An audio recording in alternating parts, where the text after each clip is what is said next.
Hello Pisces, Sun, Moon Rising, and Venus Signs. Kamusta kayo? Sana po yung nasa mabuti kayong kalagayan. Welcome back po sa Star Tarot. At kung bago kayo dito, welcome din po kayo. Please subscribe, like, share my videos, and leave me a comment kung nakaresonate kayo. So, meron tayong detour. Okay? So, merong pagbabago dito ng path na tatahakin ninyo. O pwedeng all of a sudden, 'di ba? There could be a change of heart dito sa kung ano man ang plinano na ninyo. Kasi po pwedeng ano na 'to ready na kayo 'di ba? Maaring nakapaghanda na kayo, napagplanuhan niyo na yung gagawin ninyo, and all of a sudden kailangan dito na baguhin muna yung course of your life, 'di ba? Kasi po pwedeng meron dadating na pagbabago. Maaaring merong mga changes at kailangan yun muna ang unahin mo. Yun muna yung pagbibigyan mo ng panahon. Kaya magkakaroon dito ng pagbabago ng path na tatahakin mo.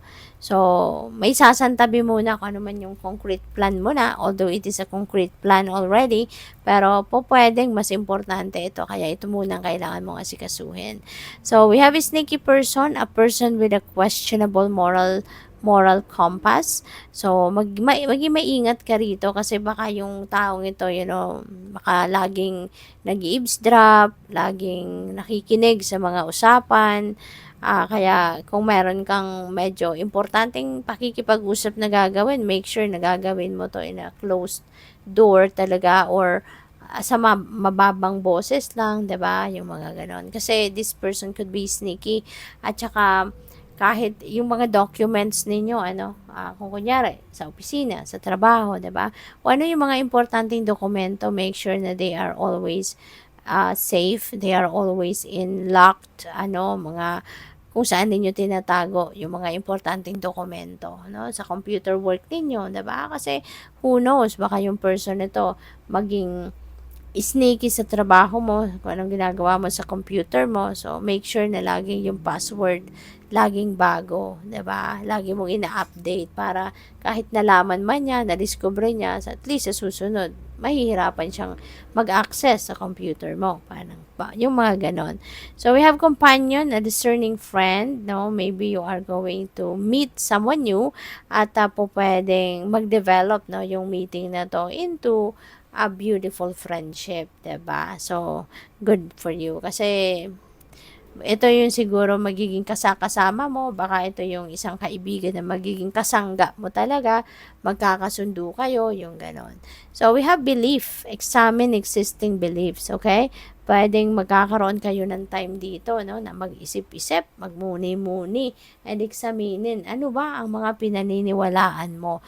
Kasi baka meron kayong mga pinaniniwalaan matagal na, you are abiding that belief system, at baka napapansin mo, teka lang, parang napapag-iwanan na ako, 'di ba? Kasi maaring marami ng oportunidad ang pinalampas mo, marami ng oportunidad ang dumaan sa'yo, pero hindi mo tinitake kasi maaring yung paniniwala mong yan ang nagpipigil sa'yo, 'di ba? Kaya maaring mapapansin mo na, teka lang, instead na mag-prosper ako, instead na mag-asenso ako, nandito lang ako, 'di ba? Na-stuck ka na sa kung nasaan ka dahil diyan sa paniniwala mo. So maybe it's about time na for you to discern, 'di ba? Ano na ba ang mga nangyari sa buhay mo? Kasi baka yung mga pinaniniwalaan mo ito, yung nag-hold back nag-hold back sa'yo, 'di ba? So, by the way, maraming salamat, no, for subscribing, at kung hindi pa kayo nakapag-subscribe, subscribe na po kayo. Thank you. So, we have life blood. Wow. Pisces, you're a water sign. Baka hindi kayo mahilig uminom ng tubig, no? Feeling ko dito, literal ito na tubig, no? Baka you are always thirsty. Baka hindi kayo mahilig uminom ng tubig. Hindi kayo, alam mo yun, yung hindi ninyo type siguro yung lasa ng plain water. Kaya maaari yung katawan ninyo, no? Baka dehydrated na kayo, or baka ma-dehydrate kayo. Kaya this could be a reminder para sa'yo na ang tubig ay life. Water is life, 'di ba? Kaya Ayan, so doon sa mga Pisces na magra-resonate sa mensaheng ito, then sana baguhin niyo na yung ano ninyo, yung um, practice ninyo regarding water, no? Kailangan lagi tayong maya't maya umiinom ng tubig. Kung hindi man kaya, 'di ba, na isang baso agad or kalahating baso ang iinuming tubig, 'di ba? Paunti-unti siguro will work for you, 'di ba? Para hanggang sa maka-adjust na kayo na masanay na kayo, 'di ba? Na maya't maya iinom kayo ng tubig. Kasi importante 'yon. 'Di ba? Kapag dehydrated ka na, ang daming sakit na pwedeng kumapit sa iyo, 'di ba? Sakit ang ulo mo, pwedeng maapektuhan ang kidneys mo kasi kung kulang ng fluid, 'di ba? Paano lalabas ang toxins ng katawan, 'di ba? Kung hindi tayo masyadong umiinom, paano tayo iihi, 'di ba?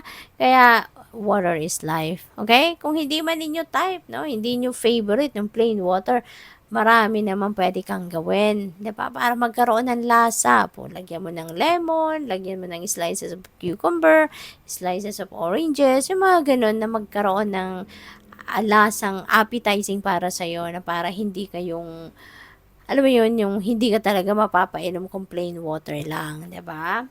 So, alagaan, no, ang inyong kalusugan. Uminom lagi ng water.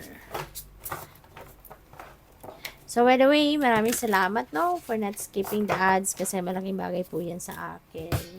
At sa mga hindi pa nakakapag-join ng membership, kung gusto po ninyo na mag-join, ayan, so, ano lang kayo, i-click nyo lang yung join button sa baba ng video. So, we have Kyanite.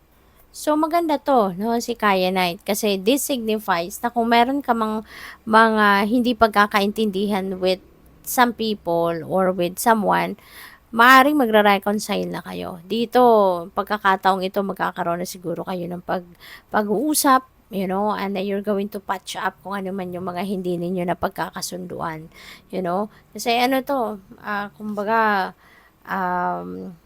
meron ditong reconciliation, no? Meron ditong may babalik na harmony sa relationship. Kaya, so mayroong pagkakaayos dito, no? So, we have community. You are very lucky kasi, 'di ba, you are surrounded with community of people that are maybe very supportive of you. You're surrounded with people na po pwedeng, alam mo yun, ramdam mo yung sense of belongingness mo sa kanila, yung sense of familyhood, kumbaga, no, baka tinuring ka nilang pamilya na, tinuring ka na nilang parang, you know, soul tribe, yung ganon, ano. Baka din, baka meron din ditong mga okasyon, no, na dadaluhan kayo, maaring inimbitahan kayo, no, ng kung sino man sa community ninyo, pwedeng ganon din. So, we have Page of Swords. Ayan. So, merong mga chismis, no? Naririnig ko. Maring merong mga chismis dito na dadating, no? Baka dala yan ni sneaky person. 'Di ba? Kasi yung si sneaky person, mahilig makichismis yan. Kaya po pwedeng chismis ang hatid nito sa'yo. Okay? Kaya mag-iingat kayo ha sa mga chismis kasi kadalasan yan ang pinagmumulan din ng mga away, mga intrigahan, mga drama. Kaya mag-iingat kayo na sana huwag kayong masabit, no, sa mga chismis. So, we have 6 of Cups. Merong homecoming dito, merong uuwi, merong bibisita. You know, maybe ikaw, makabibisitahin mo pamilya mo, mga mahal mo sa buhay, parents mo, mga anak mo, mga ganon, ano? Depende sa inyong sitwasyon. Or maybe, baka papasyal ka, 'di ba? Sa kung saan ka nanggaling, saan ka pinanganak, saan ka lumaki, saan ka nag-aral. So, maybe, meron mga pagbibisitang ganyan, ano? Meron kayong babalikan. So, we also have 9 of Cups, which is happiness, no? This is happiness and joy that is going to, wrap you around this time, no? Magiging masayang-masaya ka. Kasi, aside from siguro, baka you are going to fall in love kung single ka pa, pwede rin, na aside from papasok ka siguro sa love life, meron dito mga wishes din kayo na magka-come to fruition na. Meron na mga wishes that are coming true, 'di ba? Kaya magiging masayang-masaya ka and you will be overflowing with joy and happiness dito. Kasi aside from yung mga wishes mo, mafu-fulfill aside from magkaka-love life, pwede rin na merong iba't ibang klaseng blessings pa ang dadating. Kaya talagang magiging masayang-masaya ka. So, good luck. Thank you for watching. Love and light. Namaste.